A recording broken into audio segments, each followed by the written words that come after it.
దేవుని పరిశుద్ధ నామమున మీ అందరికీ శుభములు, వందనాలు. ఈ ఉదయకాలపు శుభములు కలుగునుగాక. నా ప్రియమైన వాళ్ళరా, మరొక నూతన దినమున అనుదిన వాక్యాహారము ఈ కార్యక్రమంలో మనం పాలు పొందుతూ ఉన్నాం. గడిచిన దినములు ఇవి దేవుడు క్షేమముగా మనల్ని నడిపిస్తూ ఉన్నాడు. అందుకై దేవునికి మహిమ కలుగునుగాక. రండి, నేటి దిన ఆహారము కొరకు కీర్తన గ్రంథంలో మరొక పర్యాయము 3వ వచనాన్ని చదువుతున్నాను. నా ప్రాణమునకు ఆయన సేద తీర్చుచున్నాడు, తన నామమును బట్టి నీతి మార్గములలో నన్ను నడిపించుచున్నాడు. దేవుని బిడ్డారా, 2వ పంక్తిని మరొకసారి మనము ధ్యానం చేద్దాం. నిన్నటి దినాన నామము అంటే ఏమిటో చెప్పాను. దేవుని నామము అంటే దేవుని సత్య స్వభావము. దేవుని నామమును బట్టి అనగా దేవుని యొక్క సత్య స్వభావమును బట్టి అని అర్థం. ఆ కోణంలో నుంచి చూడండి. ఇప్పుడు చదువుతున్నాను. తన సత్య స్వభావమును బట్టి నీతి మార్గములలో నన్ను నడిపించుచున్నాడు. నీతి మార్గములు ఒకటి కాదు, అనేకములు, బహువచనం, మార్గములు అని చెప్పాడు. నీతి మార్గములు. ప్రప్రథమముగా అసలు నీతి అంటే ఏమిటి? నీతి, నీతి అనే పదానికి వ్యతిరేక పదం దుర్నీతి. దుర్నీతి. ఇప్పుడు నీతి అంటే ఏమిటో తెలిస్తే మనకు దుర్నీతి అంటే ఏమిటో అర్థమవుతుంది.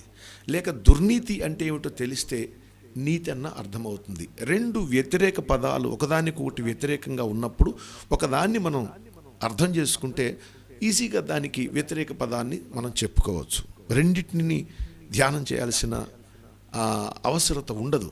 ఒకదానికొకటి వ్యతిరేకంగా ఉన్నాయి కాబట్టి ఒకదాని గురించి మనం చెప్పుకుంటే దానికి భిన్నమైన దాన్ని 2వ మాటగా మనం పరిగణలోకి తీసుకోవచ్చు. ఇప్పుడు నీతి అంటే ఏమిటో జ్ఞాపకం చేస్తాను. ఒకసారి రోమాపత్రికలోనికి మనం వద్దాం.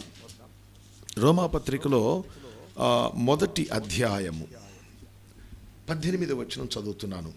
దుర్నీతి చేత సత్యమును అడ్డగించు మనుషుల యొక్క సమస్త భక్తిహీనత మీదను దుర్నీతి మీదను దేవుని యొక్క కోపం పరలోకం నుండి బయలుపడుచున్నది అన్నాడు. ఈ వచనం మనం క్లుప్తంగా చెప్పుకుంటున్నాం కాబట్టి కొన్ని టూకీగా చెప్తున్నాను. ఒకవేళ దీన్ని విస్తరించి మాట్లాడాలంటే చాలాసేపు చెప్పుకోవాల్సి ఉంటుంది. అయినప్పటికీ ఇది మనకు అనుదిన వాక్యాహారం కార్యక్రమంలో ఒక షార్ట్ మెసేజ్ కదా మనం చెప్పుకుంటుంది. కాబట్టి ఆ విధంగానే ఈ విషయాన్ని మీకు తెలియచేస్తాను. ఏమని మాట్లాడారండి? దుర్నీతి చేత సత్యమును అడ్డగిస్తున్నాడట.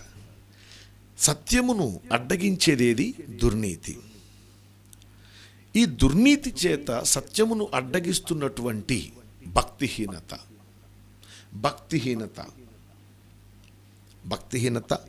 దుర్నీతి మీద సత్యాన్ని అడ్డగిస్తుంది. సత్యమును అడ్డగించున్నది దుర్నీతి. ఇప్పుడు ఒకవేళ సత్యమును అడ్డగించకుండా సత్యమును అనుసరించున్నది ఏది? ఏమవుతుంది? సత్యమును అడ్డగించున్నది దుర్నీతి అయినప్పుడు సత్యమును అనుసరించున్నది ఏమవుతుంది? నీతి అవుతుంది. కాబట్టి ఇప్పుడు నీతి, దుర్నీతి 2 ఒకదానికొకటి వ్యతిరేక పదాలు కాబట్టి దుర్నీతి అనేది సత్యమును అడ్డగిస్తుంది అన్నప్పుడు నీతి సత్యమును అనుసరిస్తుంది. అంటే నీతి అనగా సత్యమును అనుసరించున్నది అని చెప్పవచ్చు. సత్యమును అనుసరించున్నది. అలాగే నీతి అనే మాటకు మనం సహజంగా చెప్తామండి. మనుషుల గురించి, కొంతమంది మనుషుల గురించి మాట్లాడేటప్పుడు అమ్మో అతడు చాలా నీతిమంతుడండి అని. నీతి అంటే ఏమిటండి? ఏమిటి నీతి? దేన్ని బట్టి నీతిమంతుడని చెప్తాము? అతడికి ఏ అలవాటు లేవండి, అతడు చాలా మంచివాడండి అంటే ఇలాంటి మంచితనం లేఖనానుసారమైనదో కాదో మనం చూడాలి. లేఖనానుసారంగా నీతి అంటే ఏమిటో చూడాలి. లేఖనానుసారంగా నీతి అది దైవనీతి. దైవనీతి దేవుడు ఆయన పట్ల ఉన్నటువంటి విశ్వాసము లేక నమ్మకమును నీతి అంటాం. ఆ విషయం చెప్తాను. ఇప్పుడు ఒక సంగతి జ్ఞాపకం చేస్తాను. మనము కొన్ని ఏదో లోకపరమైన అలవాట్లు లేనటువంటి మనిషిని మనం నీతిమంతుడు అని చెప్తాం. ఆ విధంగా నీతిమంతుడని చెప్పడానికి లేఖనం ఒప్పుకోదు. నీతి అంటే సత్యమును అనుసరించున్నది. సత్యము అనగా ఎవరు? యేసుక్రీస్తు ప్రభు. యేసును అనుసరించువారు వారు నీతి. అది నీతి. యేసును అనుసరించు స్వభావము మన నీతి. యేసును వెంబడించు స్వభావము మన నీతి. దేవుని బిడ్డలారా, సత్యమును వ్యతిరేకించేవాడు దుర్నీతిపరుడు. సత్యాన్ని అడ్డగించేవాడు దుర్నీతిపరుడు. అడ్డగించడానికి వాడికి ఉన్న భక్తిహీనత దుర్నీతి. దుర్నీతి ఆ భక్తిహీనత వలన కలిగిన దుర్నీతి అన్నాడు. దేవుని బిడ్డలారా, ఈ సందర్భంలో మరొక విషయాన్ని నేను జ్ఞాపకం చేస్తాను. ఆదికాండం 15వ అధ్యాయం 6వ వచనాన్ని చూడండి.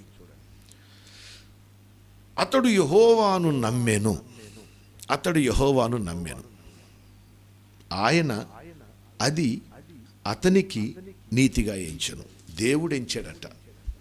దేవుడు ఎంచాడు. బాగా గమనించండి. ఆయన అది అతనికి నీతిగా ఎంచెను. ఆయన ఎవరు? యెహోవా దేవుడు. అది ఏమిటి? నమ్మకము. అతనికి, అతడెవరు? అబ్రాహాము. నీతిగా ఎంచెను అంటే అబ్రహాము దేవునిని విశ్వసించాడు, దేవునిని నమ్మాడు. దేవుని నమ్మాడు. సత్యమును నమ్మటం, సత్యమును అనుసరించటం. సత్యము అనే వ్యక్తి యేసుప్రభు, నేను మార్గమును సత్యమును. ఈ సత్యమును నమ్మటం, ఈ సత్యమును అనుసరించటం, ఈ సత్యమును వెంబడించటం నీతి. అది నీతి అంటే. దీనిని యెహోవా దేవుడు ఆ నమ్మకాన్ని అతనికి నీతిగా ఎంచాడు. ఆయన ఎంచాడు. ఇప్పుడు గలతీ పత్రికలో ఇదే విషయాన్ని అపోస్తలుడైన పౌలు ఎత్తి మాట్లాడుతూ గలతీ పత్రికలో 3వ అధ్యాయము 6వ వచనం, అబ్రాహాము దేవుని నమ్మెను, అది అతనికి నీతిగా ఎంచబడెను. అతనికి నీతిగా ఎంచబడటం, దేవుడు నీతిగా ఎంచటం.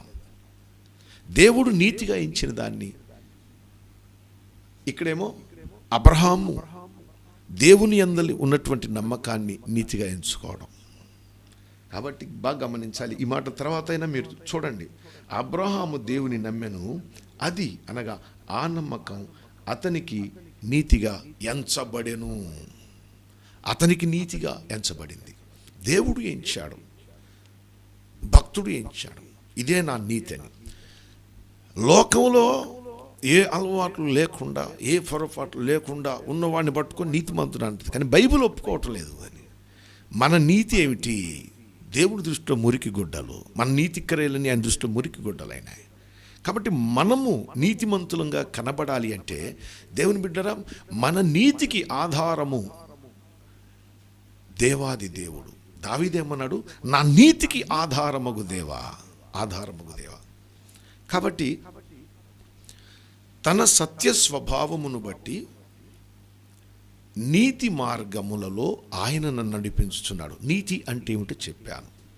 మార్గము, మార్గము అంటే ఉన్న స్థలములో నుండి వేరొక క్రొత్త స్థలములోనికి వెళ్ళటానికి ఉన్నటువంటి మధ్యలో ఉన్నదాన్ని త్రోవ, నడవటానికి అనుకూలంగా ఉన్నటువంటి దాన్ని త్రోవ.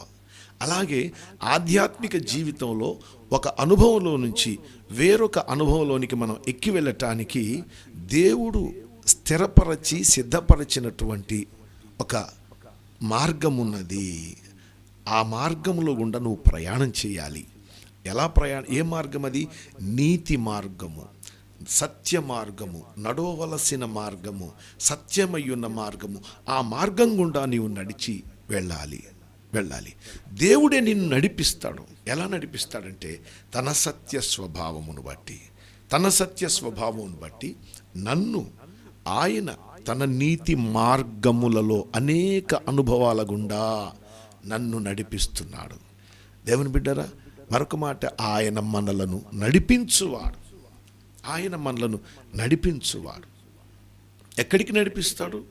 ఇదిగోండి, ఐగుప్తులో నుండి ఇశ్రాయేలు ప్రజలను పాలుతేన్లు ప్రవహించేటువంటి ఆ వాగ్దాత దేశంలోనికి మోషే ఏ విధంగా నడిపించాడో ఆ రీతిగానే దేవాది దేవుడు ఈ లోకంలో నుంచి మనల్ని వేరు చేసి అనేక అనుభవాల గుండా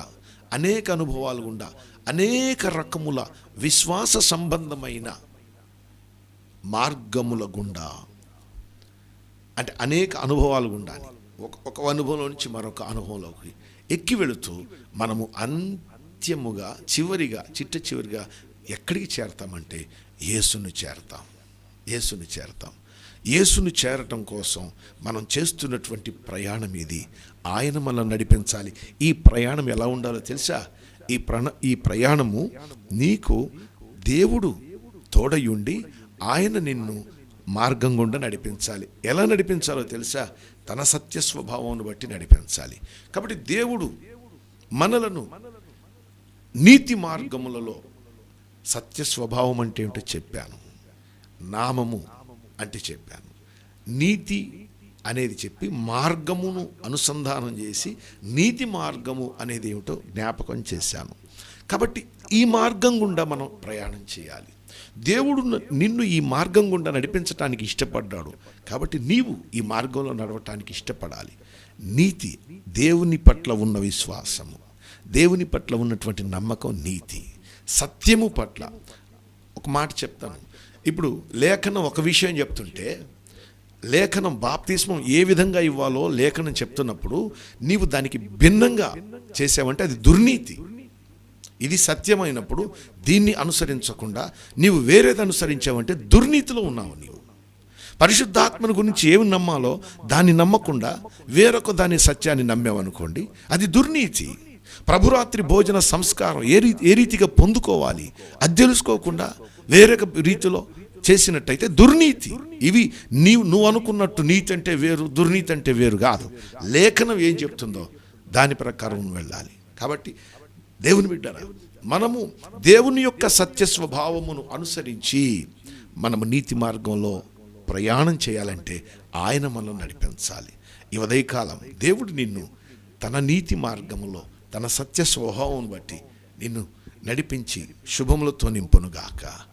ప్రార్థన చేద్దాం. దయగలిగిన తండ్రి, కృపగలిగిన యేసయ్య, మీరిచ్చిన ఈ వాక్య భాగం కొరకు స్తోత్రం చెల్లిస్తూ నిండుగా మమ్మల్ని దీవించమని, ఆశీర్వదించమని, ఈ దినమంతా నీ సత్య స్వభావమును బట్టి నీతి మార్గంలో నడవటానికి మమ్మల్ని నడిపించమని యేసు నామములో అడుగుచున్నాను తండ్రి.